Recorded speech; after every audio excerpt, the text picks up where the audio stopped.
Hello and welcome to the Game Theory Podcast. I'm your host, Sam Vecenie. Today, Bryce, Simon, and I are here. We're going to talk about Nuggets, Clippers Game 2. We're going to talk about Pistons, Knicks Game 2, and then we'll talk about all the Game 1s that happened over the weekend. But first, let's hit the music.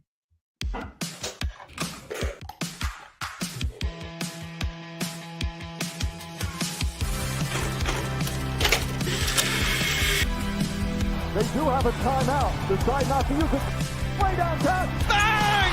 Bang! What's this gonna be? Wow! Are you kidding me? Hello and welcome to the Game Theory Podcast. I'm your host, Sam Vecenie. But if you watch the tape, what you will see completely orchestrated this game. Bryce, what's going on, buddy? What's up, Sam? How are you? We got two pretty good games here on Monday night. Kind of the games, the series, I guess, that have given us some good games thus far. So that was a good one. Hopefully some of these other series can start to get a little more competitive and teams can figure each other out. I try not to overthink game ones too much. You start getting into game two and you can start to see some trends. But these two series we got on Monday night, I would say both games from both series have been really good. 4 quality games from these 4 teams. I totally agree. I've really enjoyed both the Nuggets and the Pistons Knicks series. I think that those two have been utterly fantastic. So before we dive into breaking down the games, I want to talk about just like scheduling here for the show. What you can expect is that I would say a lot of nights I'm probably going to go live after playoff games. Might not be every night, but it will be probably 4 or so times a week, especially while we get rolling here as the playoffs go. The best place for you to be able to know, go hit the subscribe button to the Game Theory Podcast with Sam Vecenie over on the YouTube channel. You will know if and when I'm going live based on what's going on. And if there are interesting games that night. That's the plan. That's what we're hoping to do. Sometimes it'll be Bryce with me. Sometimes it'll be by myself. Sometimes it'll be GMAC with me. Not sure, entirely what we're looking at yet, but that's the goal. So hit the subscribe button on the YouTube channel, hit the subscribe button on the podcast feed. The plan is to go live. I will also do some tape breakdowns for tomorrow morning. I will do a quick Lakers Timberwolves tape breakdown because I want to talk about just some of the breakdowns that the Lakers had in terms of getting to their closeouts on threes, just allowing Minnesota to get wide open jumpers. We'll talk about that game a little bit later on in the show, but I think a lot of it was pretty fixable. I'm very interested to find out how the Lakers adjust going into game 2, but we'll talk about that a little bit later on. Like I said, though, hit the subscribe button. We will be back tomorrow, the next day, etc. So do that. I'm back in Australia, so this makes life a little bit easier in terms of podcasting. You can see my beautiful, ridiculous background of Blu-rays. I have a number of them on my desk now from having come back from the United States with a big haul of Blu-rays. So I will absolutely be ready to kind of go live as things happen and as we get some more interesting things going on. Okay. First, let's talk Nuggets, Clippers. So this was in every way, shape, and form just the Kawhi Leonard game that I feel like we've all been waiting for in the playoffs. He goes for 39 points on 15 of 19 from the field, 5 of 5 from the free throw line, 4 of 7 from 3. He had 5 assists versus only 1 turnover, which is actually a critical jump from game 1. He had 2 assists versus 7 turnovers in game 1. I felt like he didn't deal all that well with digs and doubles from Denver coming into his handle in that game. The Clippers don't win this game if they don't have a superhuman performance from Kawhi. He drilled shot after contested jumper from the mid-range. It was obscene and ridiculous. And this guy, when he's right, we've known for a long time, he has been one of the best players in the NBA and continues to be one of the best players in the NBA. He was good defensively in this game. He had multiple moments where he switched on to Jokic and caused difficult shots that way. I thought this was just an outstanding performance from Kawhi, and I think that's where this has to start. they don't win unless Kawhi goes absolutely bonkers in this game. We've seen this from Kawhi different times throughout his career where it's just like, is he going to miss? It just, you don't think he's ever going to miss a shot. It And that didn't feel was, like it tonight. no, it wasn't. I remember games even before I was doing this with you, Sam, where I was a little more just casual observer. And I'm like, how do you stop this guy? Because he can jump over you. It doesn't look like the contest really bothers him. And it really comes down to whether he makes shots or not. I think sometimes his jumper gets a little bit flat, and maybe that's why he misses short or off the back iron flat. But tonight he had it going all game long. He hit big shots down the stretch. And this is why this Clippers team is really interesting in the playoffs, because you had a game one performance from James Harden that unfortunately ended up in an overtime loss. But then you get this game two performance from Kawhi. We've talked about Ivica Zubac all year long. We've given him his flowers. You just get this consistent play from him. You know you're going to get solid defense. I feel like Norm Powell hasn't even really got it going yet. I think he had maybe like essentially his points and shot attempts were about the same tonight. So efficiency, but he hit a big three, I believe it was, in transition, or I think Porter Jr. got a rebound and then scrambled situation. It came back. So and they have some other pieces they can mix in. So it's a really fascinating team. But to your point, if Kawhi Leonard is going to be the second best player on the court and this close to what Jokic is the best player on the court, that really gives the Clippers a chance. So I think that almost where I want to start is I thought the Clippers played better in game one than they did in this game. Sure. Is kind of the crazy thing. I thought that they played better and just ultimately lost in overtime in that game. And in part, they lost because they didn't have an answer for the Jokic Murray ball screen. I actually thought in game two, they did a better job of defending that. Murray still got a little bit loose, just looking through the box score. Jamal goes 9 for 17, has 23 points, 6 assists.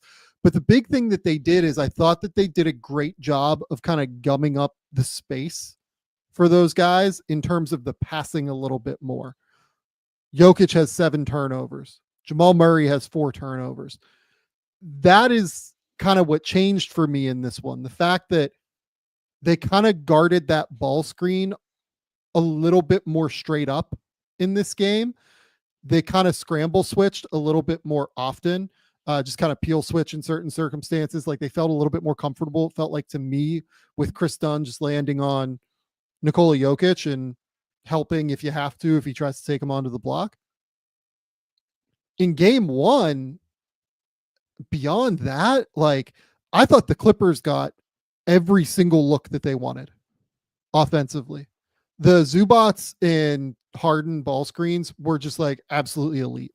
The Nuggets occasionally did a couple of things tonight where like they would almost like next it, but instead of nexting it, they would have like Christian Brown or somebody who's just like kind of up near the level come into the area where the pocket pass is, because that's really what killed Denver in game one was Harden consistently hitting Zubats in just like that little pocket pass, short roll area. And then Zubats being able to score or being able to pass and make plays. I think that might be the biggest reason why Ivica Zubats is, for me, the guy that I voted for most improved player in the NBA this year. His ability to play in short rolls and make the right reads, I think has just been so incredibly important in this series. So that's what makes this so interesting to me. I think the Clippers realistically didn't even look their best tonight. In game one, just kind of looking through it, I mean, the Clippers were at 51 points with 5 minutes to go in the second quarter in game one. And there was just like some obscene shot making in that game. I also think that like Zubats, obviously Nikola Jokic has a triple double tonight. He goes for 26, 12, and 10 and was, fantastic. But Zubats did make him work for it. Like Jokic goes 8 for 16 tonight, which is about as good as you're going to do. This is a guy that shoots 60% typically. He was at 50% tonight. I really think that the Clippers seem to have the advantage in this series. And that's kind of what we thought going in. But they still won on the road. They now have home court in this series.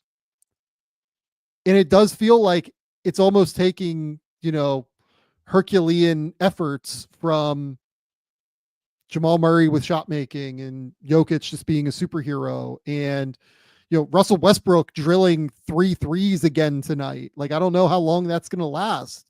So I don't know what to do. I don't, this does feel like advantage Clippers right now to me. Yeah. If the Clippers would have ended up on a different side of the bracket with different matchups, I think I would have been like, they would have been my team to make it to the conference finals and play the Thunder. Like, I've kind of been on this Clippers kick for a while, not in the off season. I didn't necessarily see the vision in the off season, but as the season started, you kind of saw how the roles were going to fall into place, how well, Harden was doing, Norm Powell. And then it's always Kawhi, right? Because like, even as we sit here recording, Sam, I can't help but be like, are we going to get the Shams tweet on Thursday that Kawhi has knee inflammation or something? You're just, I hope not. I hope not too. I'm just always terrified of it. But I know if they were on the opposite side of the Thunder, I probably would have picked them to go to a conference finals and take on the Thunder. They just ended up playing Jokic and the Nuggets, and then they have the Thunder on the same side, and we'll see what it ends up looking like. But I'm with you. I came away really impressed with the defense. We know this is a really good defensive team with individual defenders that are really good. Like, the Jokic 7 turnovers were like Clipper hustle, link, disruption plays, like 2 on Jokic. Oh, there's Aaron Gordon cutting open. Oh, there's Chris Dunn recovering and tipping the pass away, or jumping into the pass on the skip to the weak side, or, it's not easy to get Jokic with a decision-making turnover in that way. And I thought there were quite a few that were passing decisions from Jokic that LA just made the extra effort or read or whatever. And I assume at some point we'll transition to the Nuggets. I think that's somewhat made easier because they're lack of spacing at times with, hey, Russ, shoot that. Christian Brown, you're going to be a short closeout to Aaron Gordon, it just the players Denver puts on the court. And but I was really impressed with what the Clippers did tonight. But I'm with you. It seems really easy for this team to be up 2-0 right now with how they played in game 1 and then the way that one ended up. Yeah, I agree. And I think Chris Dunn has been kind of an unsung hero in this series for the Clippers. I know that, tonight he ended up missing a couple threes, just kind of looking through the box score. He ends up 2 for 7 from the field, smoked a layup, missed 3 wide open threes. But the way that he's giving those second and third efforts, like a lot of what they're trying to do is trying to they're mixing up ball screen coverages really well. Like sometimes they're blitzing. Like, I actually really liked one possession in the third quarter where they used Ben Simmons to aggressively hard hedge blitz, and they forced a turnover that way. Right. And then sometimes with Zubats, especially when Jokic got the ball, they would try and go 2 on the ball a little bit and try and force difficult, reads that way, trying to speed up the decision-making process from Murray and Jokic. Right. I thought that they did a pretty good job of adjusting defensively a little bit in this game. Jeff Van Gundy obviously has gotten a lot of credit for the way that the Clippers have defended this year. They've been a top 5 defense throughout the entire season to this point. And I think it really shows. I think they did an amazing job. And also, I will give credit to Denver. I think they defended pretty well in this game, honestly. Sure. Kawhi just made a shit ton of contested shots. I actually, again, I thought they defended the Zubats Harden ball screen better in this game. And the Clippers end up kind of going away from it a little bit when that was their bread and butter in game 1. I'm just really interested to see how this goes. I mean, just looking through my notes in game 1, I mean, Chris Dunn late in that game, drives and smokes a layup. Zubac smokes a layup. Harden, trying to foul grift a little bit. And then, the crazy shot making in the fourth was wild. Like I felt like the Clippers like still should have been up 15 going into the fourth in that game, and they weren't, because like the Nuggets just kind of stuck tight. In this game, it almost felt like it switched a little bit, where it was just back and forth. It was tight the whole way. It was super contested the whole way. I thought Westbrook continues to give the Nuggets like really, really strong minutes for as long as the shot keeps falling, right? If the shot stops falling, that could change, and they really just don't have to guard him at that point. They're leaving him open and just saying, beat us, Russ. And so far he's beaten them. That kind of leads into the final thing for me with the Clippers. And it's really the way that most teams beat the Nuggets, and it's not the way the Clippers are beating the Nuggets. The Clippers are beating the Nuggets right now, like on the basis of their starters being better than the Nuggets starters, to me. Typically, the way you beat the Nuggets is with the bench unit. Yeah. Yeah. Like, Jokic comes off the court and it's a disaster. And that happened in game one, actually. Like, in game one, I think that they were like a -7 or something when Jokic was off the court in a game that went to overtime. In game two, I think it was actually pretty even. I'll look at the numbers. Jokic was an even, and they lost by 3. So yeah, so that tracks to me. Like that's basically playing to a stalemate here. I mean, the Clippers, like Bogdan Bogdanović to me has been the worst player in the playoffs to this point. Like just point blank. Like Tim Hardaway Jr. is giving him a run for his money right now, but Bogdan has been like egregiously bad. He's been bad on defense. He's been bad on offense. He's basically unplayable, but they kind of have to play him unless you want to go with like Jordan Miller or Amir Coffey or someone like that. And that's just not something they're going to do, I don't think. So like they kind of need Bogdan to come out of this funk, but like he hasn't been good all year. So how do you trust that? I mean, the Nuggets bench unit did not get obliterated tonight, and they still lost. Like that would almost be a bigger concern for me if I was Denver, but it's also like a little bit of a concern for me with the Clippers too, because they're not fully taking advantage of what they need to take advantage of. Well, yeah, I mean, you look at just their bench minutes, and there's not a ton. I mean, Batum, none of them played 20. Batum and Derek Jones Jr. played right under that. Batum hit a couple threes, which is what he'll do. Jones comes in, energy, all of that. But you're right, Bogdan 0-5. He did create the one turnover on Russell Westbrook, and then I think dumped it off to Derek Jones Jr. So, they got 8 minutes from Simmons, but even if you just look at bench scoring, what Russ gave the Nuggets matches actually exactly what the Clippers got. So it's 40 minutes from Zubac. It's 39 from Kawhi, 39 from Harden. I think that's what those guys are going to have to do. Those four especially, right? Chris Dunn, played almost 30 tonight, and we've talked about this. That's a lot for Chris Dunn, because Chris Dunn wasn't eligible for all defense because there was a lot of less than 20 minute. And so it'll be interesting to see if all of these guys are able to hold up. Is Kawhi able to hold up? I think he's shown in a single game he can more than play 40 minutes and carry the load. But does that eventually wear on him if they get into a game 6, a game 7, if they win this series and then move on? So you're right. And what are the answers off the bench for Coffey's kind of the only one that was consistently in the rotation during the regular season, right? I find it hard to believe they would listen. I've pitched Jordan Miller going back to summer league, but I can't see them. They tried that out for a little while during the regular season. I can't see them going to that in the playoffs now. So it's either more minutes from the starters or I don't know. I think that's about your only option. And just I think it's just going to be Bogdanović for what it's worth. Like I think they're going to try and get him going. Yeah, and he's got to figure it out. I believe his numbers were a little better with LA than they were with Atlanta, but they were bad with Atlanta before that trade happened. Yeah. Yeah, I mean, it's just tough. Like, if he's not going, I mean, I thought Simmons gave them like somewhat useful minutes tonight. I thought that Batum obviously has given them pretty useful minutes, in all honesty. Like, he's been critical in some fourth quarter moments and in overtime, if memory serves, in game one a little bit. And Derek Jones is just like an athletic defender that is valuable, right? But yeah,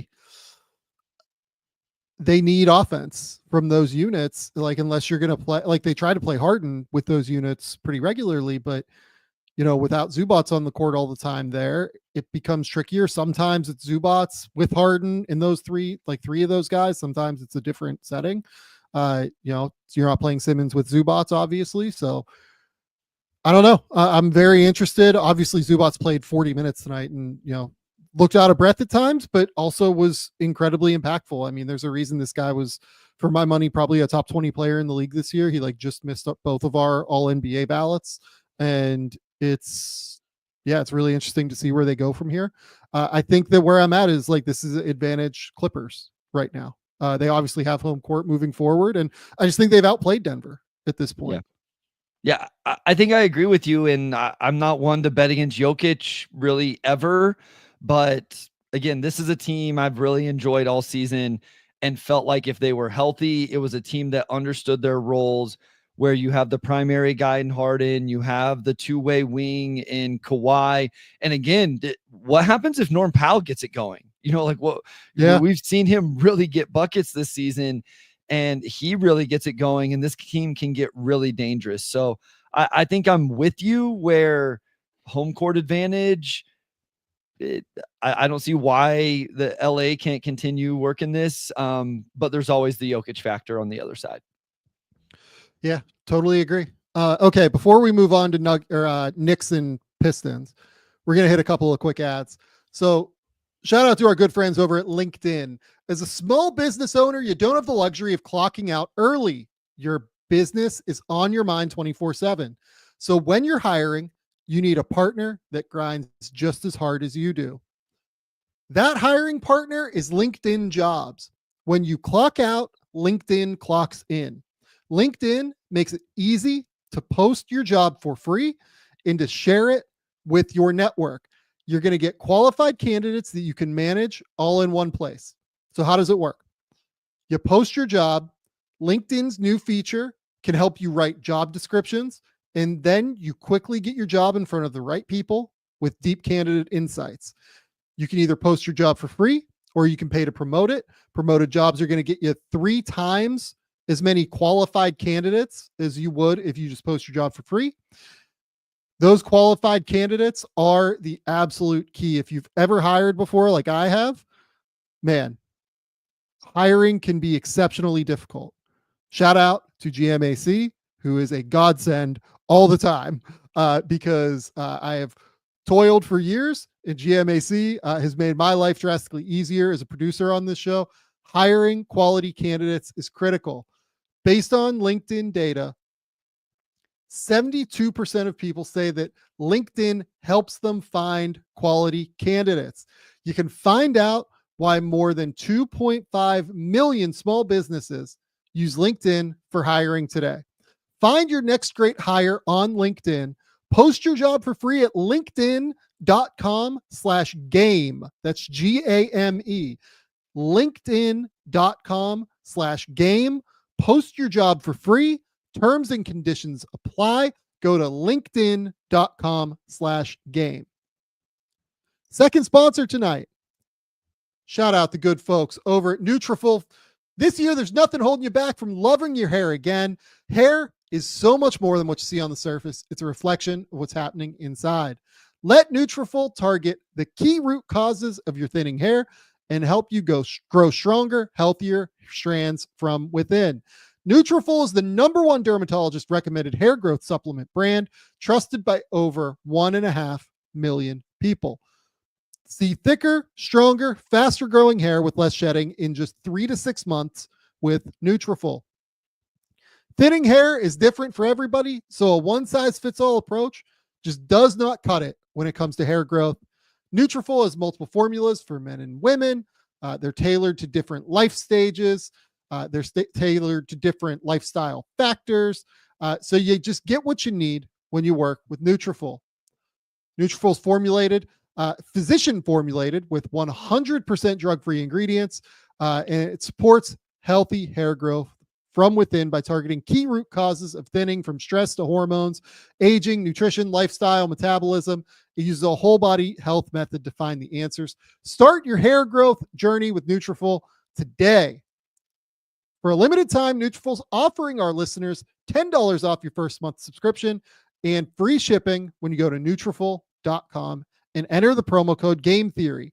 That's GAMETHEORY. Find out why over 4,500 healthcare professionals and stylists recommend Nutrafol for healthier hair. That's Nutrafol.com, spelled NUTRAFOL.com, promo code Game Theory. That's Nutrafol.com, promo code Game Theory. Okay, Bryce, it's time to talk about your series. Your delightful Detroit Pistons are tied 1-1 with the New York Knicks. And I will be honest with you. I think that the Pistons have outplayed the Knicks for about 90 minutes. I would say a little bit less than that. I would say probably 80 out of 96 minutes in this series. I think that they have made life difficult for the Knicks defensively. I think that that might be the place to start potentially, is their defense has just been suffocating to New York. I think, frankly, they've gotten better shots. And the fact that they won tonight with the way that they shot the ball from beyond the 3-point line, which was just absolutely dreadful. I mean, Tim Hardaway Jr. goes 0 for 6. Malik Beasley goes 1 for 8. They're 6 of 27 from beyond the 3-point line in general, and they still win in New York. I mean, this is kind of why I picked the Pistons to win this series, is I thought that they had the weapons to make life a little bit harder for the Knicks, whereas the Knicks, I thought, might struggle to actually make the Pistons' life a little bit harder. The fact that the Pistons haven't really made that many shots so far and are going home with home court advantage says a lot to me about where this series could be headed. Yeah, it's really interesting. You go on the road after blowing a fourth quarter, 9 or 11 point lead, whatever it was, giving up the 20-0 run to the Knicks. Isaiah Stewart, who is this team's, if not best defender, second best defender, when you talk about individual defenders, isn't playing. And they go, to your point, 3 of 16 from 3 between Tobias Harris, Tim Hardaway Jr., and Malik Beasley. And they find a way to get to 100 points still. And they find a way to hold the Knicks to 94 in a game where Jalen Brunson still had 37, but did it on 27 shots. Here's the other crazy part of the defensive effort. Again, I said Isaiah Stewart's either their best or second best defender. Asar Thompson's in foul trouble a lot of this game. He only plays 21 minutes, Sam, because he gets in foul trouble. And specifically in the second half, seemed like he picked up his 4th, set down, came in, immediately picked up his 5th, set down, came in, immediately picked up his 6th. I'll tell you who the star of the game outside of Cade Cunningham was Dennis Schroeder. Dennis Schroeder was a two-way impact tonight with his scoring. He hit the biggest bucket of the game. I don't know that there's a whole lot arguing that. The 3-pointer he made when the game was tied and the Detroit got nothing offensively in terms of flow, and he struggled to shoot the ball, and that's a big bucket. But he also took the Brunson matchup, and I realized I just said Brunson scored 37, but he took the Brunson matchup whenever Asar wasn't in the game. Dennis Schroeder was incredible for this team tonight. So I think this is where I want to start with this game. Okay. I think that it has to be the officiating on some level because it's been a real factor. Like, it's the reality. The officiating has been a factor in the series. I think that where I fall on it is that it was really bad both ways tonight. I think it was just wildly inconsistent across the board. If I was a Knicks fan, I would be furious that they only had 2 free throws in the first half. I mean, there was a play in, what was it? It was either the late first or early second quarter where like Jalen Duren comes and just like obliterates somebody driving from the left side of the court and like blocks the shot and just like completely takes like the guy out. It was insane that there was no foul called on that. Also, in the second half, I would be furious if I was a Pistons fan and Asar Thompson is getting called for all these crazy foul calls. Like he just beats Jalen Brunson to a spot and Jalen Brunson falls on the 5th one, if I remember correctly. I mean, Brunson gets two. That was the 6th one, actually. The 5th one was the one that they tried to review, I believe. That was him trying to deny him full court. And then he fouls out where he cuts Jalen Brunson off and Brunson falls down. I'll check my notes, but I believe that's how it was. Like, it's just, it's wild. So to me, it was not that the officiating was bad in one direction or another. It was just bad tonight. It was across the board bad. I think both teams have like extreme reasons to be frustrated with what happened. It was just too inconsistent. This game was bad enough from an officiating perspective that I don't think this crew should move forward in the playoffs. I get that this is an incredibly physical series. I get that, reffing Jalen Brunson is incredibly difficult because he obviously is always trying to bump you and he's always flailing. It's a part of his game. He's frustrating to watch now. Like he is, whenever he's playing a physical series where he knows that they're not going to call every bump, he goes into flail mode. And that's the reality of what happens. He's also a great player. He had 37 tonight and was really their only source of offense in the second half. But it was frustrating to watch. And I understand this not being like the prettiest series necessarily. I think the Pistons deserve to win tonight. Like, I think they deserve to be leaving 1-1 in this series because, again, to me, they've, outside of the start of game 1, and that crazy 4th quarter in game 1, and then like a couple of moments here and there in game 2, I basically feel like the Pistons have dictated what they want on the Knicks a lot more than the Knicks have been able to dictate what they want on the Pistons. You are right. By the way, I forgot. Asar 6 was Brunson got him up in the air on a 3-point shot fake. So you were right. The order was the 4th was the trying to deny him. The 5th was actually the most egregious call in my opinion. Everybody's like posting and talking about the other 2, and I'm like, that's like as good a point of attack defense as you could want from a player. Straight up beat him to the spot. Gives his chest, hands aren't on. And it's like, no, I'm with you, Sam. Listen, I wasn't sure. Here's what's impressive to me about Detroit. They've done it all year long. They respond and they get better and they learn. And the response to what they did in the 4th quarter in game 1, coming out in game 2, a little bit shorthanded. This is a team that played Paul Reed. He played 11 minutes tonight.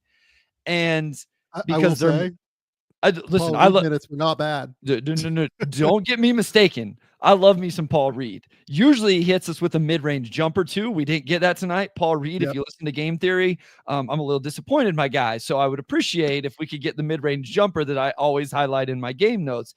If you guys want to read that, you can go over to the Motor City Hoops Substack, motorcityhoops.substack.com. Check that out.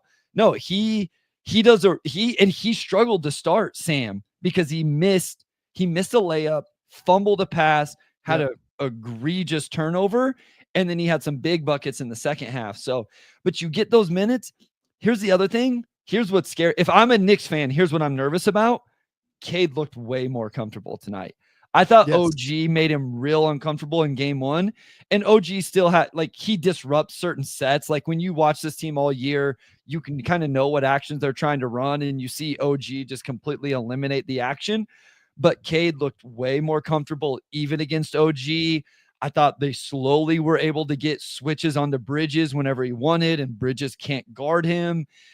That would make me nervous if I'm the Knicks, because then that means if they do start making threes, they're in a little bit of trouble defensively. And the only way they win this series is if New York figures out their offense, which they have not been able to figure out outside of Jalen Brunson. I think Cade's been the best player so far. He's good in the series. He's so good. I think he's been the best player. And after game 1, I would have said I thought Towns was the best player on the court. Honestly, I thought Towns was really good in game one. So yeah, that's true. Towns played, what did I tell GMAC? I thought Towns played like 3.5 quarters of good defense in game one. He went through a stretch in the third quarter where he got lazy and Cade was snaking him and stuff. But outside of that, he was like recovering, contesting, like listen, OG was unreal in game one also. Like OG's two-way play in game one. But I agree with you. Towns was good enough defensively along with his offense. He's made some really tough shots in these series so far. And I don't know. I mean, maybe I do know. Maybe we can talk about it. Like, they just went completely away from him. I think that, like, you can say that Towns should have taken more shots, and he took 0 in the fourth quarter. He played all 12 minutes in the fourth quarter and took 0 in the fourth, and that's just like not acceptable. But he was done scoring in this game.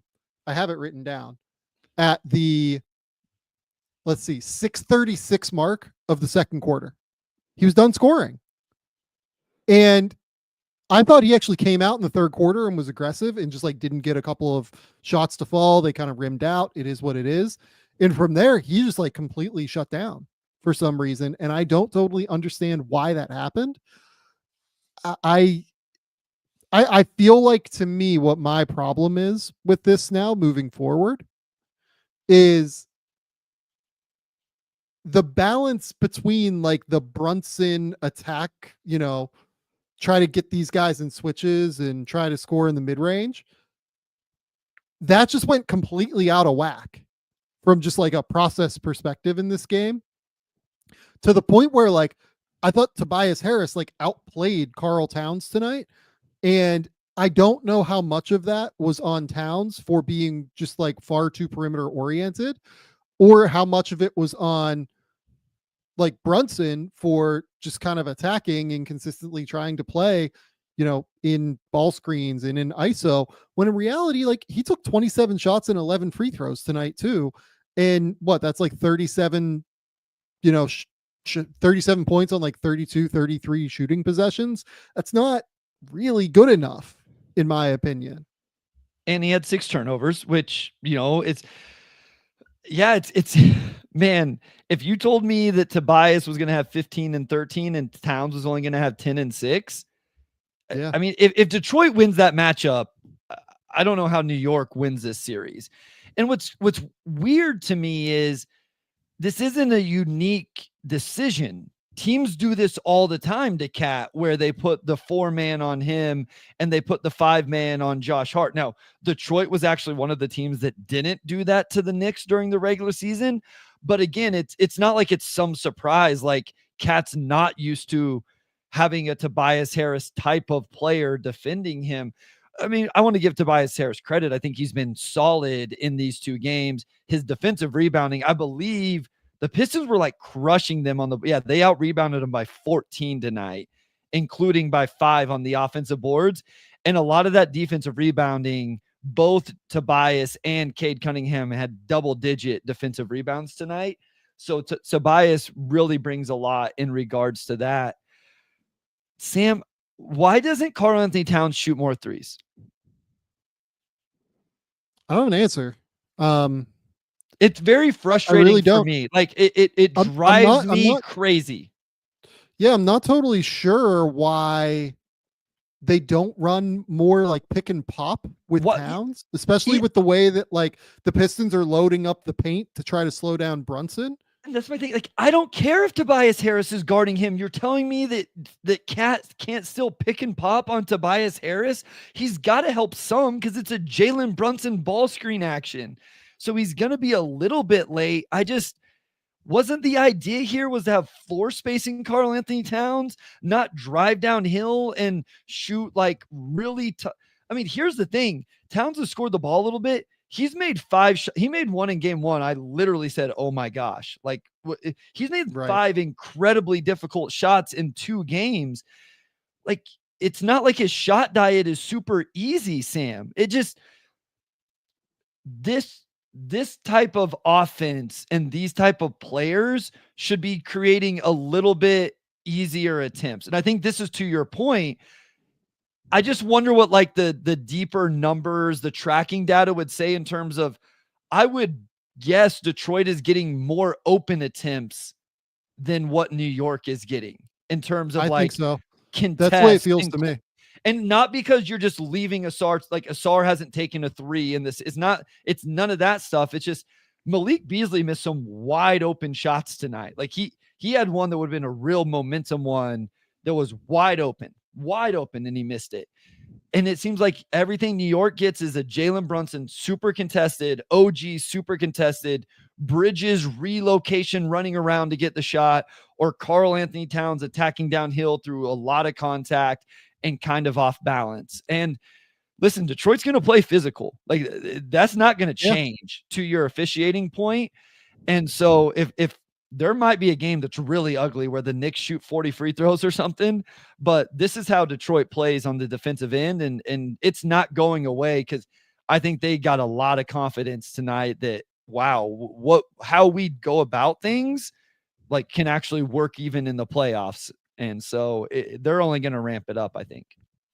And speaking to that physicality, it was without Isaiah Stewart tonight. Yeah. And Isaiah has been fantastic. Yeah. He was questionable. I assume I'm guessing he'll be back for game 3. I don't know that to be true, but yeah, it's like, just looking through my notes, like he was unbelievable in the third quarter of game 1 defensively. Like he had that incredible like weak side rotation. He was really good on ball. Like he was constantly available to help his teammates. Like I thought Stewart was awesome in that game. Without him, I mean, here's the other sneaky thing. Like Duren has been pretty bad, I think, actually.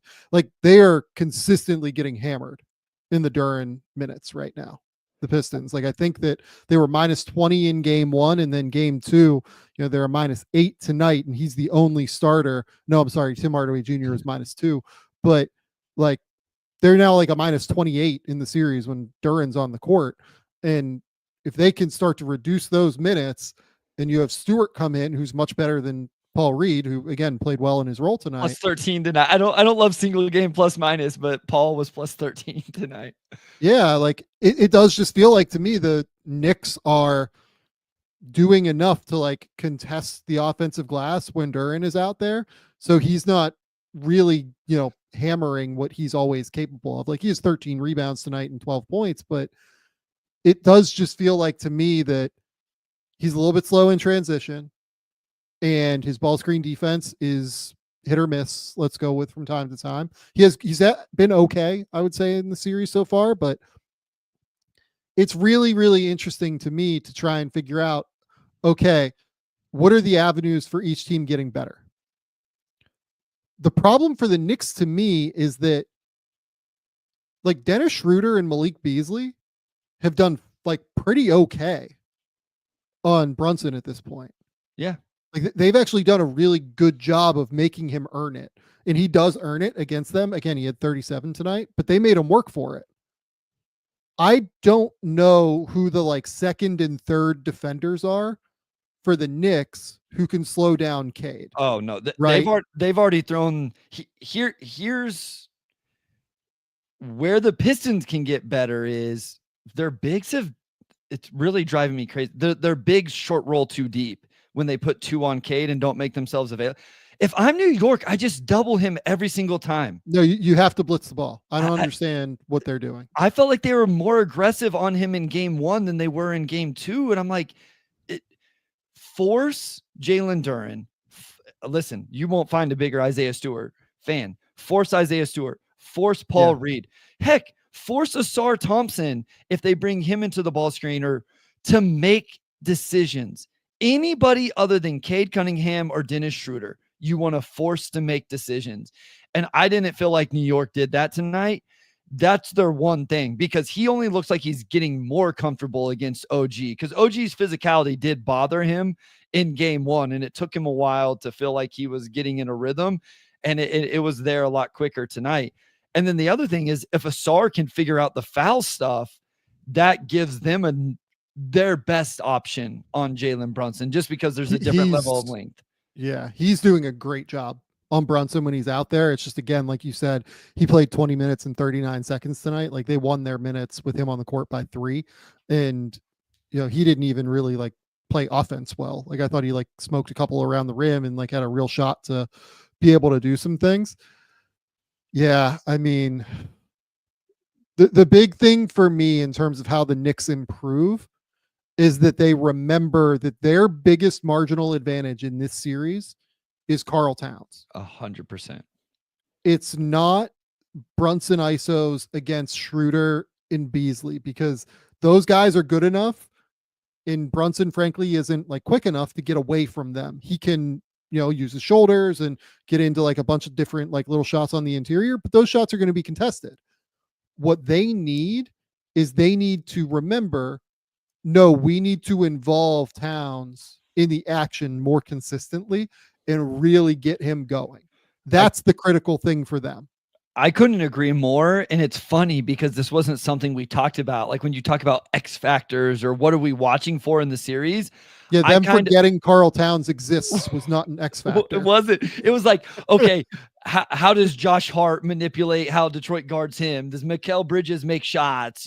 What do they get off the bench? It wasn't forgetting to use Karl-Anthony Towns in what I think is the most useful way against a Pistons team that has struggled all year defending stretch bigs. It's just like, here's my two things that I think were automatic coming into the series, Sam. Run 7 pick and pops and 5 transition trails with Karl-Anthony Towns every single game and put 2 on the ball against Cade Cunningham. Like, that's you it. should, like, if Tibbs does not double him from the start in game 3, I question why. Like it would be one of those times I would want to know why, because I want to know what I'm missing. That's not your first thing that you say is we're going to put 2 on the ball. We saw it in game 1 when they did it. Duran was slow to make decisions. Asar was slow to like decide how he wanted to score. And the Knicks were able to recover. It makes, to me, I do not understand those two things on each end of the floor for the Knicks. Make anybody other than Cade Cunningham beat you and use and weaponize Karl-Anthony Towns' ability to stretch the floor, whether to shoot it or force a closeout and then get an easier attack downhill to finish or whatever. Yeah, no, I completely agree. It's fascinating to me in how they're trying to run this. I just don't totally get it, to be honest with you. And the other thing for me is they have to find a way to keep OG on Cade all the time. Like, I'm probably not auto switching Cade and McHale or like OG and McHale. Like, I'm just not. I'm not even like trying to like he can't guard him. I'm not trying to play the narrative anymore. Like I'm truly not. He can't guard it. I went and watched every offensive possession from the regular season to do a Cade preview for this series. He couldn't guard him in those games either. He tried to be super physical with him in game. I trust Cade's too strong. I trust Josh Hart more on Cade than I do Mikal Bridges. If you want to switch OG and McKay or OG and Josh, like, I don't love it. Like, I'd probably just make OG fight through everything, but like, okay, I understand that a little bit more. Josh is like physical and able to body up. Mikal can't really do that, and he's not like quick enough. Like some of the crossover stuff that Cade didn't have last year, right? Like, he's just more athletic than what he was last year and the year before.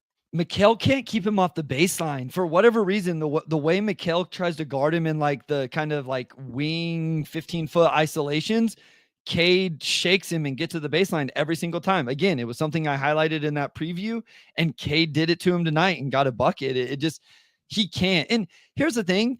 Cade's gotten better off the dribble with his 3-point game, but it's not his like overwhelming strength yet or what he wants to go to all the time. That gives OG a little bit of time to fight through that screen and get back. You can be detached from him for a half a second compared to like Steph Curry or Dame Lillard or, some of those type of guys. So I'm either putting 2 on or I'm making sure OG's staying with the matchup. I'm hard hedging and getting back and playing it that way. But I don't think soft switching Mikal is the answer.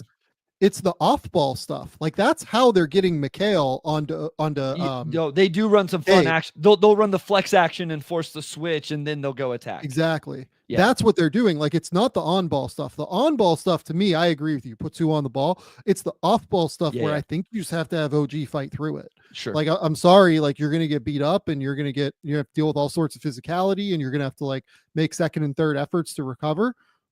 But like that's where Towns comes in and has to pick up more of the offensive load so that OG doesn't have to and can just deal with Cade. That's the way the Knicks win this series is they make OG like really fight through everything. They avoid the McHale Bridges matchup on Cade and they get Cat back involved. Like that has to be what it is. I mean, their offense in the fourth quarter and in the third quarter was just like a total catastrophe to me. Yeah, there was no flow for them on the offensive end. I don't know. I felt like they really ever got it in the game, and that's one thing. Like we talk about game one, if campaign doesn't go crazy, who knows where that game one goes as well, right? Like they just get this explosion from him in that game. Even in this one, this game was close to a blowout if Detroit makes some shots. And like Deuce McBride banks in a 3 at the end of the shot clock. OG had like an end of the shot clock make. Like New York is, to me, to the point we talked about like the shot diet and difficulty. New York is living on a very, very high level of difficulty right now. And that was to score 94 points tonight, Sam. Well, like forget the high difficulty of offense, like the 21-0 run, right? Yeah. You have an Asar missed dunk. Oh, yeah. You have Hardaway and Beasley, I think, missing 3 wide open threes. Cade hits Duren on a drive, and Duren literally smokes a wide ass open layup. Couldn't have been more open. Payne like drills a crazy contested 3. JB comes out of a timeout after the 15-0 run and runs like a fucking Tobias Harris empty side post up on Josh Hart. Like I have no idea what that is. Cade, the turnovers are a problem for Cade. Like he has 2 horrible turnovers to get it out to 21. But then like Hardaway misses a wide open 3. And then Beasley finally gets one to fall to break the run at 21-0. And it's just like, man, I don't think that they're going to get like that 21-0 run is a lightning bolt that like will never hit the same place again to me. Yeah. Because it took the Pistons missing like 3 wide open 3 or 3 wide. Yeah, it was 3 wide open 3s and a Sar Thompson dunk and a Jalen Duren smoked layup. Like those are shots that you would expect to fall 95% of the time at the rim. And then the 3s you would expect to fall 50% of the time probably. So like you add all of those together in terms of how often this happens, it's just crazy. Like it's just, yeah. I think that the process for the Pistons right now is just drastically better than it is for the Knicks. I've been impressed because you're right. Like New York jumped on them in game one at the start. Detroit responded, probably outplayed them most of the rest of the way. The fourth quarter happened as you just outlined. And I told people, people like, what'd you think? How's it going? You find out in game 2. How do they respond? If Cade didn't look so comfortable tonight, I would be a little bit nervous. I thought he looked real comfortable in this game, especially compared to game 1. And he's one of those guys you feel like he figures it out. Like you can see it working and he starts to figure it out. It could be a scary team if they get Isaiah Stewart healthy, Asar out of foul trouble, and Malik Beasley and Tim Hardaway Jr. start making shots. Listen, we both had this series in 7, actually on opposite ways of what most people would probably guess. I think we may be on a collision course to that, Sam. I think we're going to have a really competitive series. It's going to be really fun. Yeah. Okay. PrizePicks is the best place to give real money sports action with over 10 million members and billions of dollars in awarded winnings. PrizePicks has made daily fantasy sports accessible to all. On PrizePicks, you can mix and match player projections from different sports, combine your favorite basketball players with players from baseball, hockey, esports, whatever you want to do. But more than that, we love PrizePicks here at Game Theory because of how easy they make it to get real money sports action. Look, I've got a good one for Thursday. We're going to go to the Clippers-Denver series. Ivica Zubac over 2.5 assists with the way that they're using him out of the short roll. James Harden over 6.5 assists. I think that they're just going to have to use him as a passer a little bit more consistently. Michael Porter Jr., it seemed like got like a fire lit under his ass after game 1 where he didn't close. Real quick, can we give him a little love tonight? Like after what happened in game, I know they lost, and I like when players respond, Sam. So I like that you're going here. Michael Porter Jr. responded, especially on the boards tonight. 15 rebounds tonight, I believe. His over is 5.5 for game 3. And then Nikola Jokic over 9.5 rebounds in game 3. So that's going to pay 3.2 to 1. You get them all right. It's going to pay 3.2 to 1. And I love it. Let's ride. PrizePicks is the best place to cash in on your favorite sports. If you think LeBron's going to go nuts, if you think Giannis is going to have to go crazy, maybe Dame Lillard's going to come back and play well. We'll talk about that in a second here.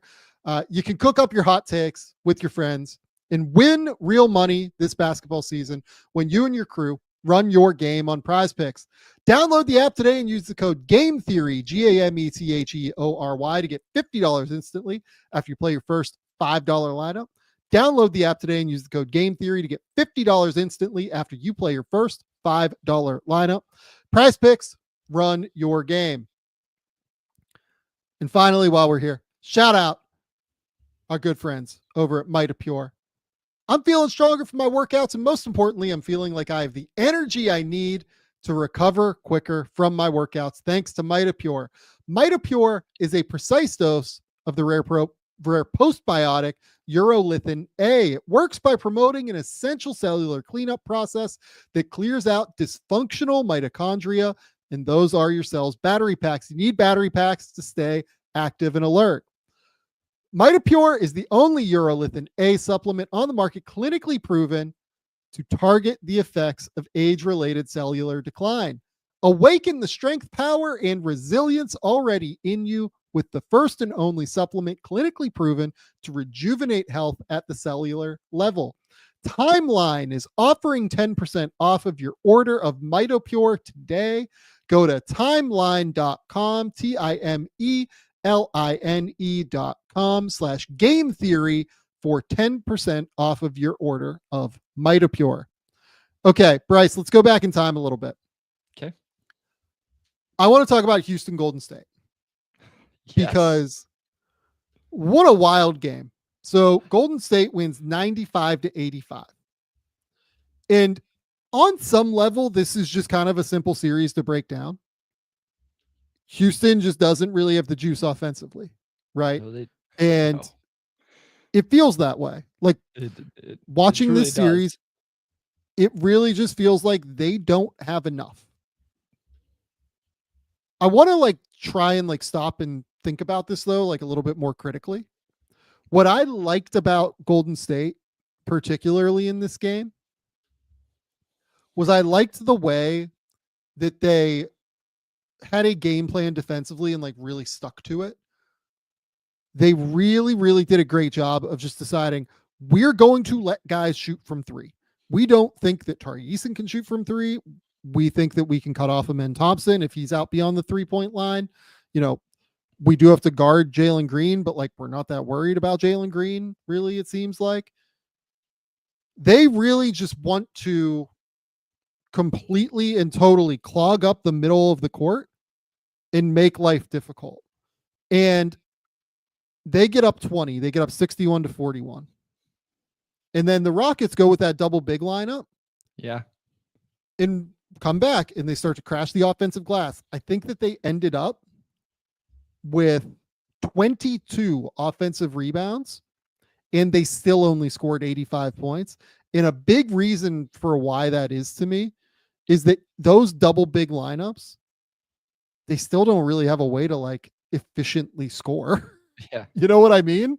They don't have a way to consistently get paint penetration. They don't have a way to drive and kick to create efficient looks. It's just all hard. And look, I don't think they're going to go 11 of 20 from the line again, but based off the way they made life hard for Jalen Green. Like, I'm not convinced that Jalen Green is going to be effective in this series if I'm a Rockets fan. Uh, they just have a lot of different bodies they can throw at him. Like, I thought at times players from Moses Moody to Jimmy Butler to, Gary Payton II all did a pretty effective job on him. Honestly, though, my biggest worry was that there were multiple times where Jalen Green just didn't have the ability to get by Stephen Curry when he got a switch. Yeah, I was going to say, I was going to throw Steph's name in there too, because I thought he put together a couple pretty good point of attack possessions himself. Yeah. So, look, if I'm a Rockets fan, I'm probably guessing that my backcourt doesn't go 7 for 34 from the field, including 2 of 17 from 3 again. But like, here's the other problem for me. Jalen Green was a disaster on defense. Like, they relentlessly attacked him in different off-ball things, from like little flares. They tried to get Curry switched onto him. Yes.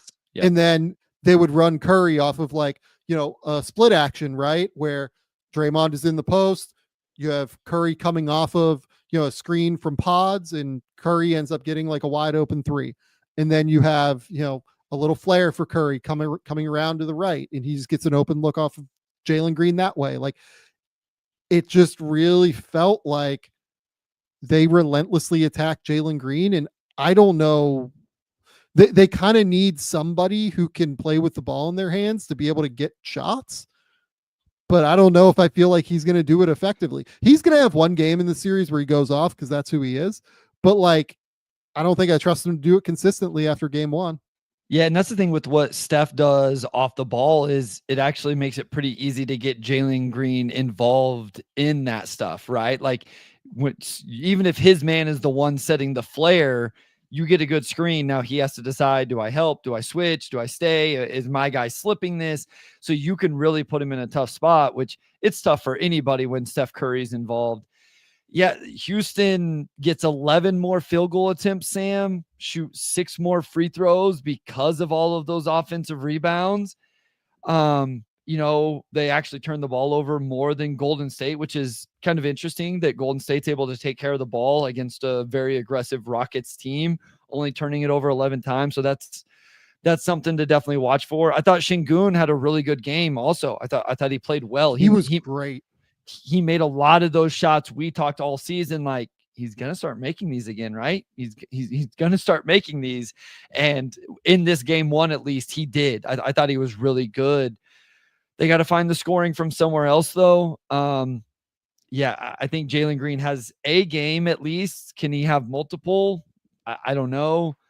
So that part is fascinating with them. And how much do they go into the double big lineup as well? I do think that gave Golden State some fits, but like you said, it was almost frustrating as somebody who doesn't really care who wins the game to watch them create all of these second chance opportunities and third chance and fourth chance and still not be able to put the ball in the basket against a fairly undersized Warriors team when, Post or Kevon Looney aren't on the court. Yeah, and I want to give Şengün his flowers. Yes, we should. 26 points, 9 rebounds. The passing wasn't great from him in this game. I honestly thought that he made some really poor interior passes, like trying to hit guys cutting around the rim as he was kind of barreling down the lane. But the footwork was sweet. He was great in the mid-range. I thought he defended well in this game. I thought he did about as well as he could have done positionally. Yeah, I agree. He was really effective. And I had real questions about him going into the playoffs in circumstances like that. I still want to see what the Warriors do to kind of attack him. It was pretty clear early on they were trying to get him in space, and they got him a couple of times in the first quarter. But by and large, I don't have a lot of complaints about him.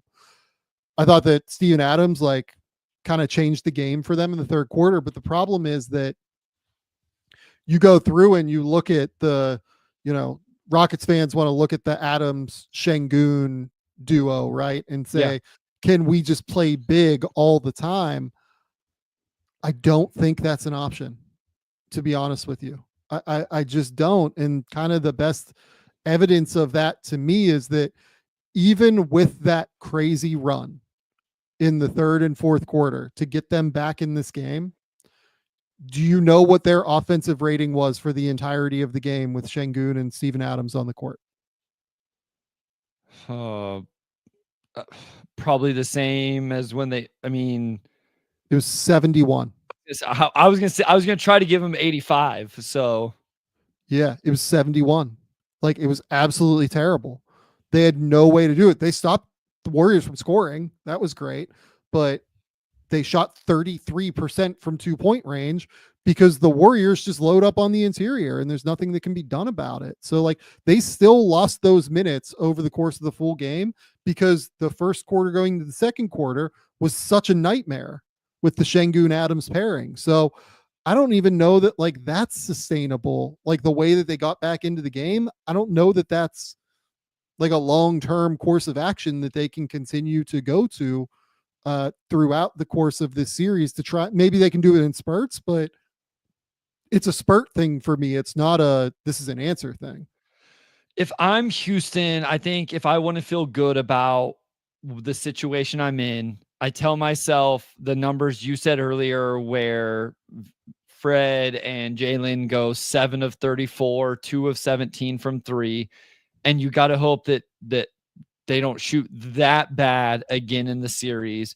You didn't force the Warriors into as many turnovers as maybe what you think you can to help you win the possession battle even more. And I mean, maybe you don't get a vintage Steph Curry game every single game of the series because some of those shots were Obscene. unbelievable. The call of the geometrically, is that what he said? Geometrically, that doesn't make sense or that's impossible or something like that. Listen, Like, there's the one, and it was the one where he like sprinted off of an action full speed, going to his right, down toward the corner, and just threw the ball up from 25 feet. And I swear, I think the ball went 30 feet in the air and he still made it. I mean, shit, like, if I'm a Rockets fan, like, it's almost like, okay, Jalen Green and Fred shot 20% from the field. Stephen Curry made a billion of these nonsense shots. And, Amen Thompson was great in this game, I thought. I thought he was good on defense. I didn't think he was, like, amazing on defense compared to his normal level. I thought that, like, the over aggression that they were clearly telling him to do and, like, top blocking Steph and, like, doing different things, like, I think it kind of over the long haul kind of got beaten a little bit. Like, I think Steph kind of figured it out. But offensively, like, I thought he was pretty effective. Like, he consistently made the right passes. He got out in transition. He made the right reads. Yeah, like, I was kind of blown away a little bit by how well he and Şengün played, for non-shooters in the playoffs. I thought they were great. I think that Jabari Smith kind of showed them something a little bit. They might be able to use him. He has 11 points and 25 minutes off the bench. Tari Eason just wasn't effective offensively, but, like, he continues to just be active and enormous. They have different lineups that they can throw at the Warriors. It's just that, and I swear I want to give the Warriors some love here, but this is nothing if not a Houston Rockets focused podcast at the end of the day, I feel like, a lot of the time. And it was just really interesting to kind of watch the way that those young Rockets players for the first time in the playoffs, how their flaws kind of showcase themselves, how their strengths showcase themselves in the case of, like, Amen and Şengün. It's just an interesting game to me. That's good perspective there because this team had so much success this season and even came onto the scene last season. I even kind of forgot this is the first time for some of these guys. And, Totally. Whenever Detroit lost in game 1, I had a lot of grace for Cade Cunningham in terms of, I'm not really going to evaluate that too hard. It was his first playoff game. Let's see how he responds in game 2. And I think these Rockets players deserve the same thing. So it will be interesting to see how they respond and can adjust and all of that. But I do want to talk about the Warriors because, one, Steph's about the only player where I'll pause the TV and go, Randy, you need to watch this. This is unbelievable. And he's the guy that will do it, not every time we watch a game, but a lot of times. And I will admit, Sam, you said from the jump, even before, that you thought Jimmy Butler would fit in seamlessly with this team. I will admit, I did not know Jimmy's game well enough to see and envision how perfectly he would fit in on the offensive end in terms of his off-ball movement, his willingness to be a screener in the split actions, his ability to play with the ball in the hand and then hit those passing reads and those type of things. I knew, like, okay, non-Curry minutes would be good for them to have Jimmy Butler get to the free throw line whenever they were 30th. The cohesion of Jimmy, Dre, and Steph was not something I envisioned as well as you did. And it's looked obviously really, really good. Well, and Jimmy in this game goes for 25 points and 6 assists and 7 rebounds and 5 steals. I mean, this was just like classic Jimmy Butler in the playoffs. Like, he had a couple of ridiculous shots, but like, to me, it was more the reason this works and the reason that I felt great about this working was the way that he moves without the ball and the way that he screens. Yeah. That's such a big part of this offense. And he is one of the best in the league at being just like a garbage man that is physical and willing to do the dirty work to get into the spaces of the court that are dangerous for him. And he does it for other guys too. He cuts so that other guys get open shots. Like, he is like an unselfish basketball player, not just in terms of like passing, but in terms of making sure that other guys get the ball. Yep. And able to create open shots by his movements. I thought this was going to be perfect. It's gone better than what I expected, to be honest with you. I mean, look, the Warriors with Jimmy Butler are just a better team than the Rockets. Like, I know that they had to go through the play-in or whatever, but if they had Jimmy Butler the whole year, they wouldn't have had to go through the play-in. Yeah. And the other guy here that, we talked about Steph, we talked about Jimmy. We haven't talked nearly enough about Draymond Green on defense. Like, I know that him guarding Şengün at times, Şengün was able to just like shoot over the top of him and get to different spots. But Dre's quarterbacking on the backside, his ability to consistently get them organized, and on top of it, the way that Draymond, scrambles around on the backside and just consistently confuses those spaces for some of those younger guys like Jalen Green, who are in difficult or in first playoff games and in difficult spots. I think that's what makes Draymond such a special defender. And, he was just on his bullshit again in game 1 and was just unbelievable. Yeah, no, he's really good. He deserves all of that credit as well for what he does on the defensive end. I will say, again, if you want to have some confidence, if you're Houston, like, Buddy Hield hasn't really been able to figure it out. Post didn't look as good in this game as he did in some of the play-in stuff. Moody was Pods got it going a little bit, but it's like, maybe you can shut down those other guys. Maybe there's a path to, okay, Jimmy and Steph are going to get theirs, but we can shut out all of the other role players on the offensive end with how good that Houston. I mean, they only gave up 95 points to begin with, so it really does come down to, I think, is, okay, can Houston figure out offense, and how can Draymond and that defense continue to be throughout the series? Yep. Look, I think the Warriors are going to win the series. I think, look, we didn't do a preview on this series just because I was in the US and it was like a little bit complicated to try and find time. Literally, I think I left the night of the play-in games, the Friday night, Friday night or whatever. Yep. So it just like didn't work time-wise for us. I would have said Warriors in probably 6. I would have said Cavs in 4, Celtics in 4, and then what was the other one we didn't do? Oklahoma City in 4 too. Yeah. Yeah. Preview wouldn't have been fun outside of the series we just talked about. Yeah. So it just is what it is. I'm interested to try and see if the Rockets can kind of come back here, but it's going to take offensive firepower.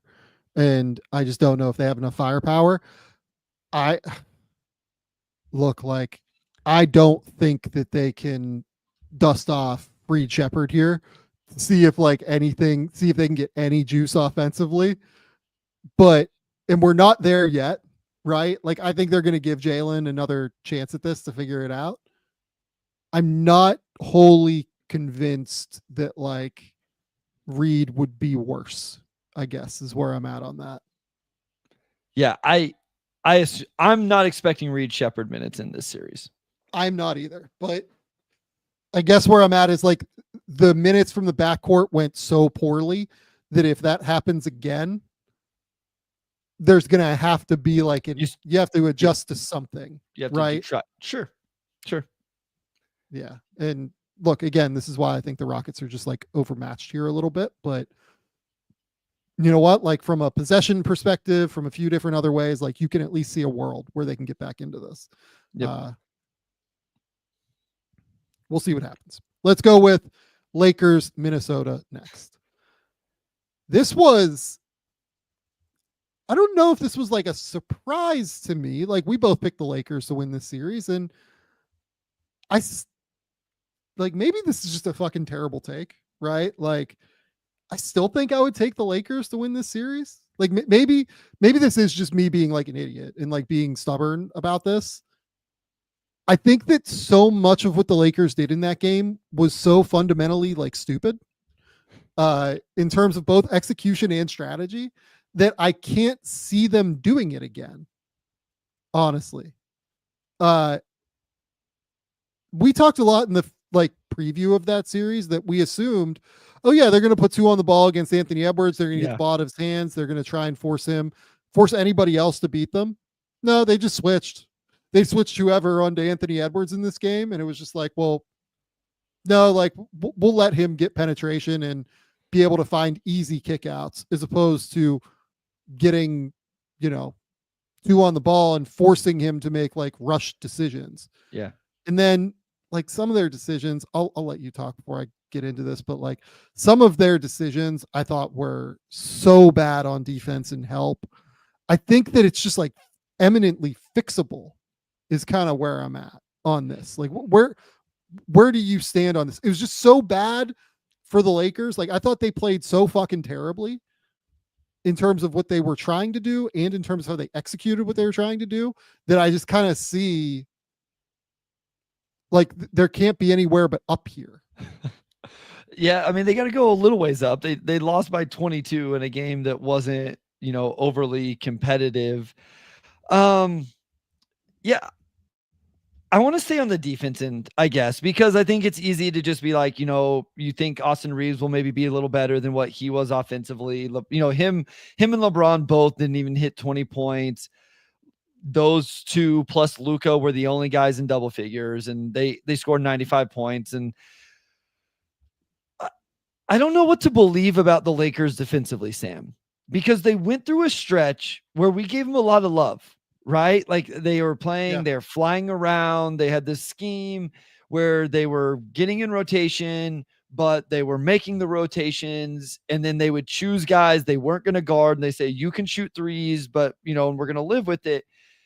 And I feel like it was a really good defense for a while. And then that started to kind of trickle down.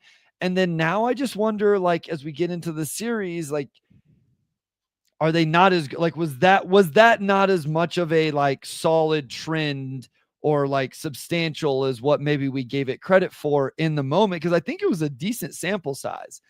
And so I find myself worried about them defensively the way I was when the trade happened, and feeling like when the trade happened that they were going to have to win just outscoring teams. Luka, LeBron, Austin Reeves were just going to have to be way better than the other team offensively because they were going to give up a bunch of points. And I feel a little bit like that's where this needs to be. Those three have to be unreal. But to your point, there's still some defensive schematic things that just to make more sense than what happened. Yeah. So first and foremost, they just switched everything. Like it was super easy for Minnesota to get advantageous matchups onto Ant. Like that's crazy to me. That's just like genuinely crazy to me that they allowed that to happen. The second thing that they did was there were all these possessions where they just decided to like help off of like Naz Reid on a same side. And it like There was one in the second quarter where Jared Vanderbilt is like guarding at the elbow, and I think it's like Julius Randle being guarded on the block by LeBron James. And you're just like, okay, this is fine. Like, guard everybody else straight up. If Randall wants to try and score on LeBron from 10 feet, that's a win for us, right? And instead, Jared Vanderbilt like sinks in and like tries to like show a quick like double or like maybe like try and dig real quick and then shoot back out to Reed. And it's just like, well, Randall has the ball in his left hand because it's on the right side of the court offensively. Easy pass off where a live he dribble. wants the ball. Yeah. It's the easiest pass in the world for him off of a live dribble to a wide open same side Naz Reid from 25 feet. And of course, Naz Reid makes the three. It's just it's the things like that that are so fixable to me. And maybe like, you know, they do fix it and they adjust it and Minnesota's just better because this is where we need to give Minnesota some flowers, right? The big thing that they have done lately is A, they've defended better, but B, they've shot the shit out of the ball over like the back third of the season. They've made like 40% of their threes or something over the back third of their season. And guys like, you know, specifically Nickeil Alexander-Walker, Dante DiVincenzo, Mike Conley, like those are the guys that are really taking advantage of Anthony Edwards being able to drive and kick, of different circumstances coming up that way. And if that happens, it doesn't matter if the Lakers are putting 2 on the ball to get the ball in Anthony Edwards' hands, because they're going to get open threes and they're going to be able to find open shots unless Rudy Gobert is just incapable of playing in a short roll. I would want to know the answer to that to see if you can recover. But, you know, at the end of the day, I think there is a chance Minnesota is just the better team. When we talked about this series, we talked about the fact that both teams at the end of the day cause the other side enormous problems. Yep. Like Anthony Edwards, there's no single player to guard Anthony Edwards. So what do you have to do? You take the ball out of his hands by putting 2 on the ball. With the Minnesota Timberwolves, like they're big, they should be able to crash the offensive glass. And if you look at the final total of offensive rebounds, I think it was pretty close, but every single Minnesota offensive rebound was just a fucking backbreaker. It felt like to me for the Lakers, where I felt like they scored almost every time. I'll look at second chance points. I have the box score up right now, but it just felt like to me that it was, you know, it says it was 23-20, but I almost just don't believe that. You know what I mean? It just felt way worse. Yeah. No, I mean, I also feel like Julius has moved the ball well since he came back from his injury. And like in the games I've watched, I just feel like I think Julius is a good passer and good decision maker whenever he's like in that part of his game. And so he is one that can keep that flow going. And these other guys are making shots. But we talked about, you know, we spent a lot of time talking about the Lakers playing Rudy off the court. And it was like, we kind of ended with, well, what if they can't? What if they don't? Right. What's that end up looking like? And so we'll have to continue to see. It was one game. I think this is what I love about the playoffs is, yes, game ones are exciting. What was cool about tonight was we finally got game twos and you got to see the decisions coaches made, one or didn't make, right? Like the adjustments they didn't make, or over adjustments or over calculations.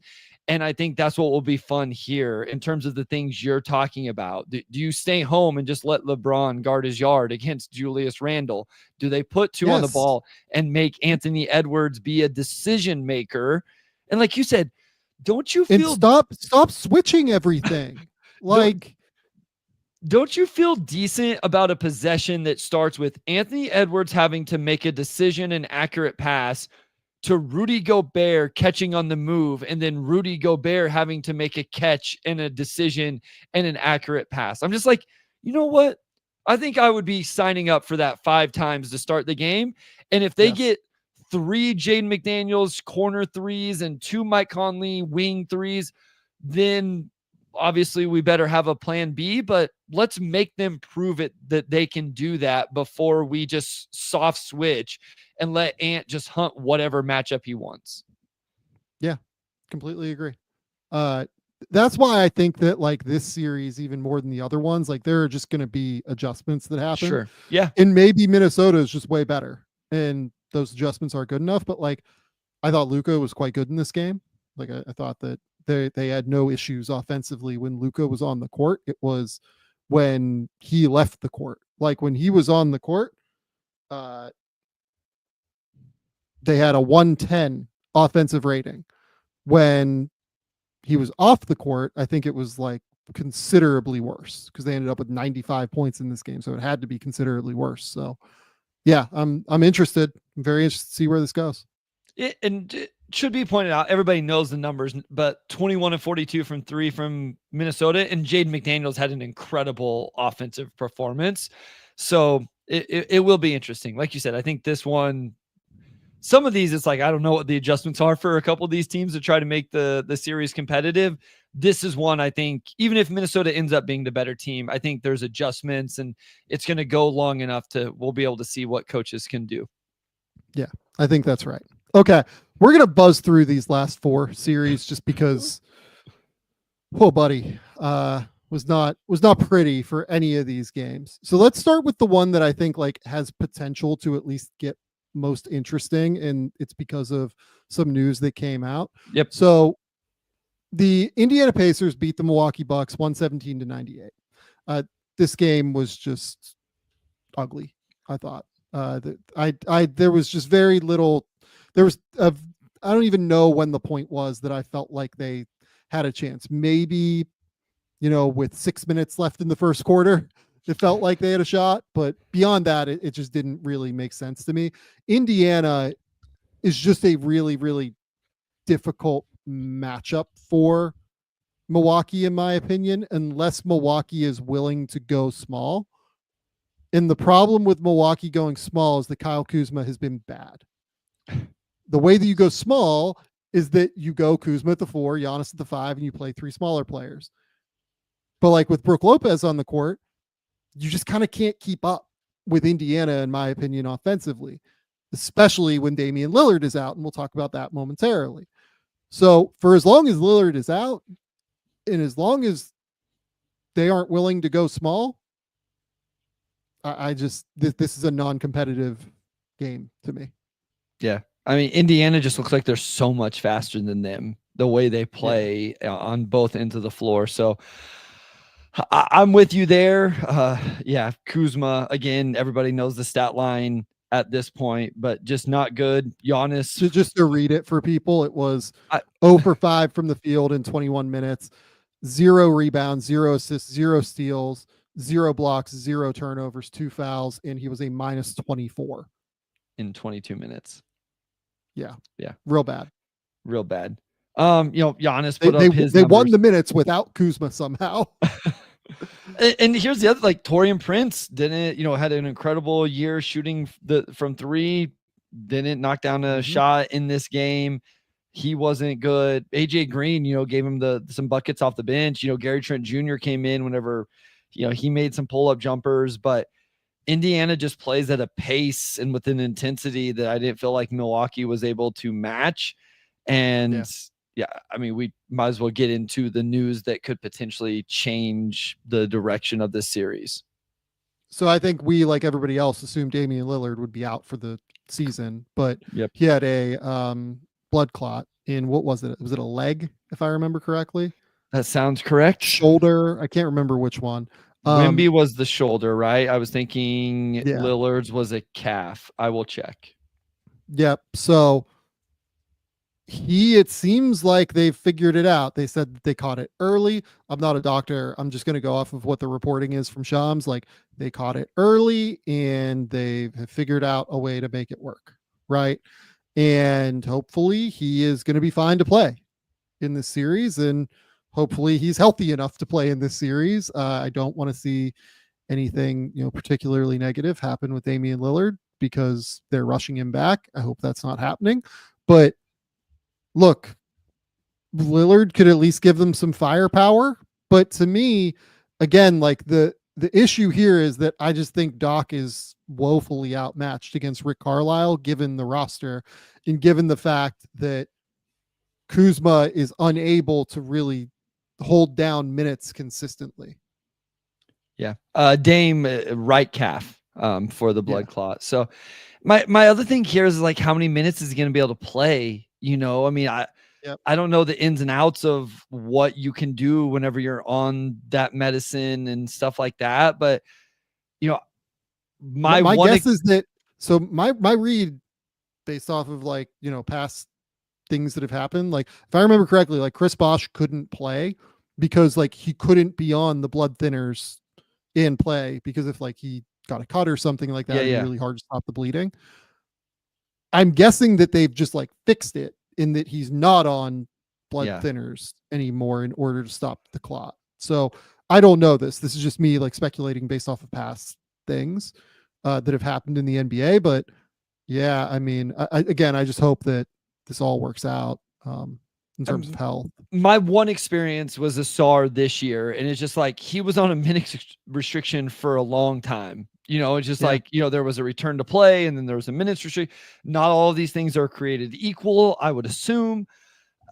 I don't know that you can get Damian Lillard back and he's playing 36 minutes in game, even if he plays in game 2. Like it seems more of like, hey, he's going to come play 20 or 24. And that would seem like the max to me.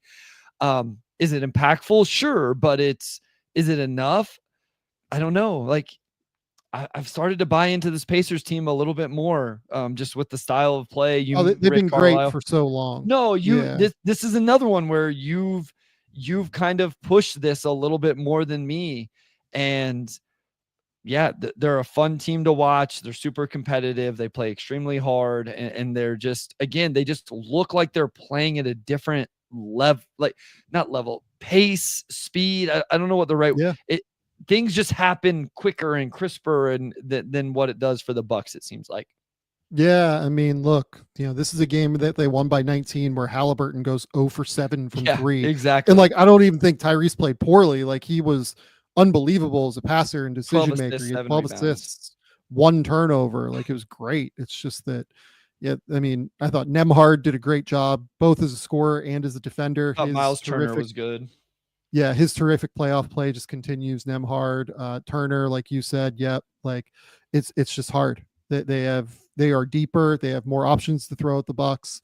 Yeah, I think, you know, I picked Indiana. I think you picked Indiana as well in this series. So yeah, we shall see if there's any options there. These other 3, I mean, we can literally zoom through.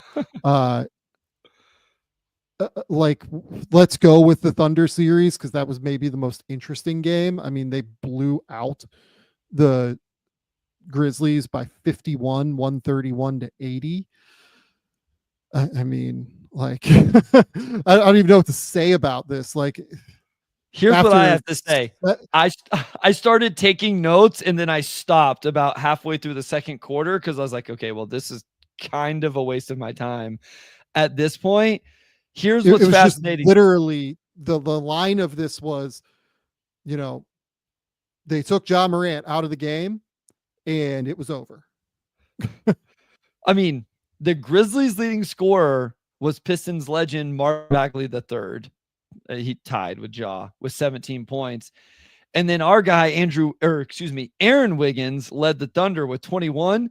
Aaron Wiggins didn't enter this game until the start of the second quarter. That is one of my notes, is like, where is Aaron Wiggins in all caps? Because he didn't get in until the start of the second quarter. Dominant performance by the Thunder. Yeah. Rachel asks, do you regret Jaren Jackson Jr. all NBA boasts? No, he was one of the 10 best players in the league for the first 3 quarters of the year. Like when they had Taylor Jenkins there and before he got hurt, like he's still probably dealing with like the after effects of that. What was it? A groin injury, if I remember correctly. Like, yeah, Jaren did not play well in this game. He was very poor in this game, I thought, but no, like he 100% deserves all NBA to me. I don't even think it's a debate. I also want, like, this is a good opportunity to remind people postseason success has nothing to do with these awards. In my opinion, maybe I'm voting incorrectly, but I base my votes solely on what happened in the 24-25 regular season without projection or anything else of what's going to happen in the playoffs. And I think sometimes that can get skewed in the same way. Like, you know, people yelled at us about like rookie of the year stuff, like, well, so-and-so will be better 5 years from now. Again, that's not what we're voting on. We're voting on what happened in the 24-25 season. And I agree with you, Sam. Yeah, and she asks, would you pay Triple J the max? I wouldn't pay him a 35 max if he's gonna make All NBA this year and he's eligible for the Super Max. I'd pay him 30 for sure. I would have no problem paying him 30 if I'm being honest. I think that's, again, like, this is a top 10 player in the league for 3/4 of the year this year. He was awesome. I mean, he can't be your best player on a title team, but just because they have like problems in the backcourt, and I thought he improved a lot as a decision maker and playmaker and everything this year. Yeah, like I'd have no problem paying him 30, I guess is where I'm at. I will say this too, like, I actually like their scheme more right now under Isalo than I did early in the year. Like, it makes more sense. I think Ja has been better. I think that they've just looked a little bit more functional offensively since then. I still have questions. Honestly, I'm not somebody that thinks you can win with Ja Morant like as your best player on a title team. I just don't buy that personally. I don't think he's complete enough as a scorer to be able to make it work as a small guard. But there are two other factors here with the Grizzlies that like just totally tanked their season. So first, the Brandon Clark injury is like way more important than what anybody recognizes. He is really the guy that allows them to go big or small. Edie, I think, has actually been pretty good, if I'm being honest, since the Isalo like takeover. He's been effective. He's been just enormous and physical and strong, and he creates second chance opportunities. I thought he was like, I know that the thing with Edie is that the bad plays look catastrophic, but the overall impact's pretty good, in my opinion. He creates these opportunities with his height and his size, and like, he's a good rim protector. He's around the basket. Like, overall, I think it's positive. He's not an every minute player, but he's effective for sure. But the Clark thing allows them to go big or small, because Jaren is more of like a 4.5, maybe like a 4.25. You can slide to the 5 occasionally, but you really need somebody else who can like consistently play the 5 next to him, who is also athletic and can like allow you to do different things. And to me, that's Brandon Clark. Like, Clark actually allows Jaren to get the most out of what Jaren is good at.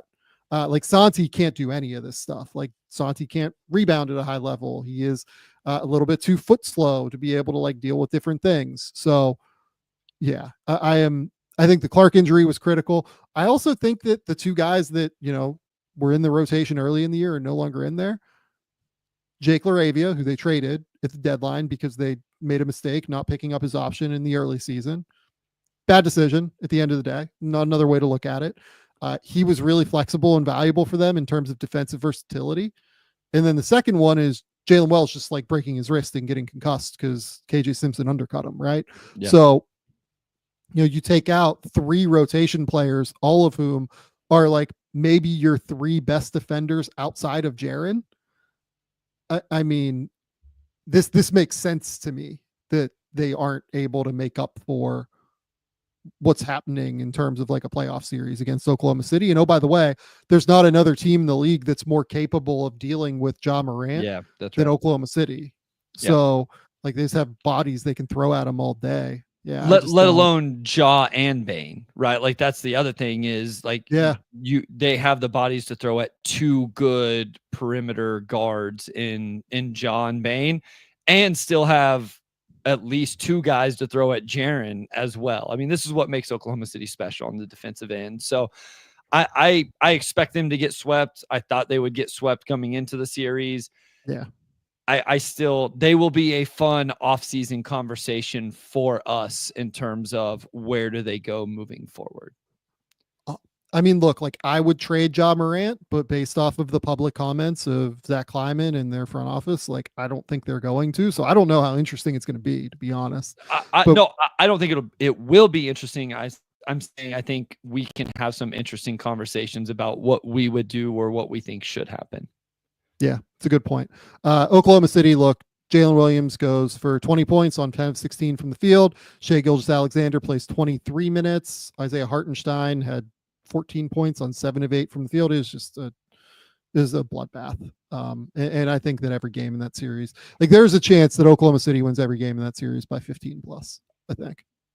I don't know that I enjoy watching anybody shoot a floater more than Isaiah Hartenstein out of the short It's so roll. sweet. It's amazing. It's amazing. The Magic and the Celtics win 103-86. I just don't think that the Magic have anybody who can score outside of Paulo and Franz, and the Magic have enough, or the Celtics have enough bodies that they can throw at those guys to at least make their lives marginally more difficult. Yeah, Orlando's got to find, I mean, I think it was one of the playing games, right? Cole Anthony and Anthony Black went crazy, off the bench and gave them, I don't know, I think mid 30s, something like that, between the two of them. If they steal a game somehow, I think it'll be because something like that. There's an outlier offensive performance from somebody. Listen, their season, we've talked about it, got derailed a little bit by the injuries. KCP wasn't quite the offensive upgrade that maybe we thought it was going to be. They got to find scoring. They're still like in a good spot with Paulo and Franz, Suggs coming back, but they've got to start kind of building that thing out the right way around them, especially on the offensive end. Yeah, I mean, they just need offensive juice, and they just don't have it right now. Yep. I will like shout out Paulo. I thought Paulo worked his fucking balls off to get to his 36, and he just has no help around him other than Franz, and it's just really hard. Yep. Derek White goes for 30. He was great. I didn't even think Tatum or Jaylen Brown played particularly well, and they still won by 17. Yeah. And then final series here is Cavs. Cavs Heat. And again, just speaking of situations where one team doesn't have enough firepower, right? I mean, like Bam Adebayo goes for 24, Tyler Hero goes for 21. You even get like an outlier Davion Mitchell, like 18.9 assist performance. And shout out Davion. He was great in the play-in tournament, but like, I don't know that I would expect that to happen regularly. They're just completely overwhelmed and overmatched here to me. Yeah, I mean, and Cleveland gets 27, 30, and 28 from their backcourt between Garland, Mitchell, and then our guy Ty Jerome. So this Cleveland team, they have a lot of options. It's what we've talked about all season long in terms of having that optionality. Like they didn't even get good game from like DeAndre Hunter off the bench or anything like that. Mobley only had 9 points, but Mitchell, Garland, and Jerome picked up the scoring slack. This is one I could see Miami stealing one. Like I maybe this one does go 5.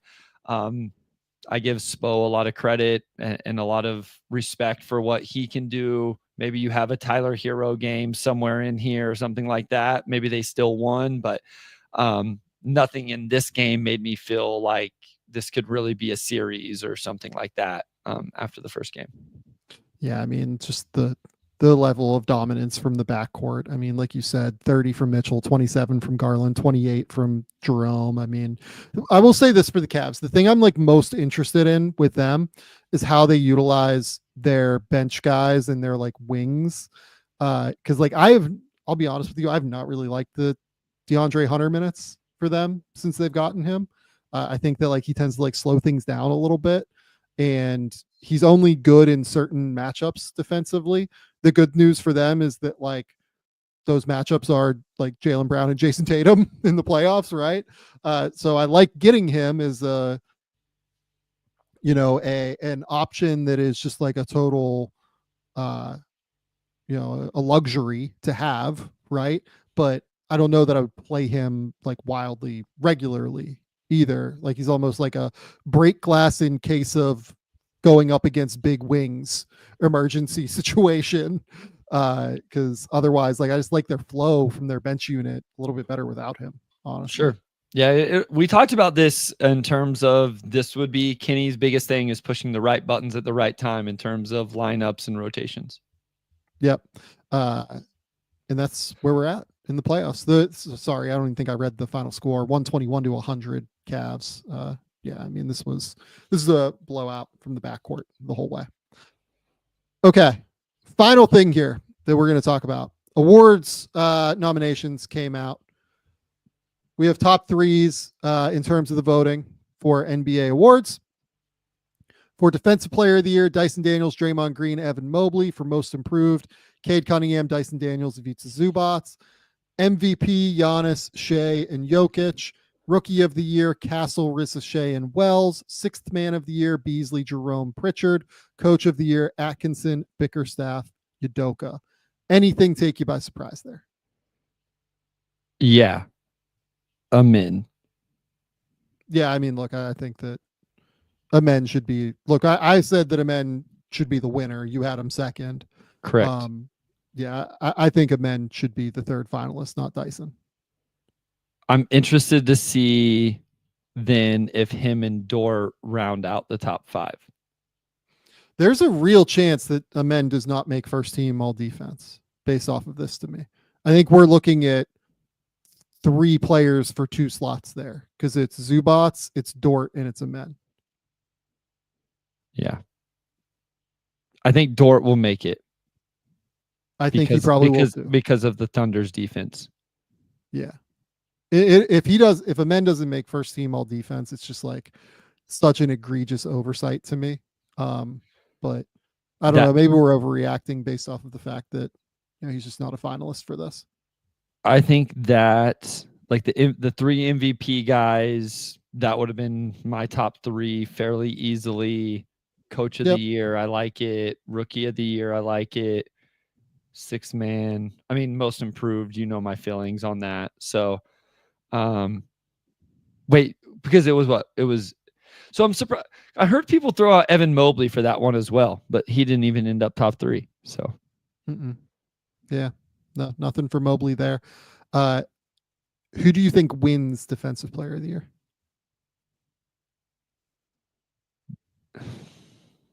I think Mobley still wins it. I think Draymond is going to eke it out, and I'm going to be upset. But look, again, here's the thing. For half of the year, Draymond was like undeniably the best defensive player in the league. For the first 15 games and like the last 25 games, Draymond was the best defensive player in the league. It was that middle portion where I struggle with it. But yeah, we shall see. Go through it real quick and let's predict who we think. Okay, throw our thoughts out of it completely. Who do we think is going to win awards? Who do we actually think will win the awards? Not Correct. Who we would pick. Nope. I would say I bet Draymond wins Defensive Player of the Year. I'll stay with Mobley. I think Cade probably wins Most Improved if he's here.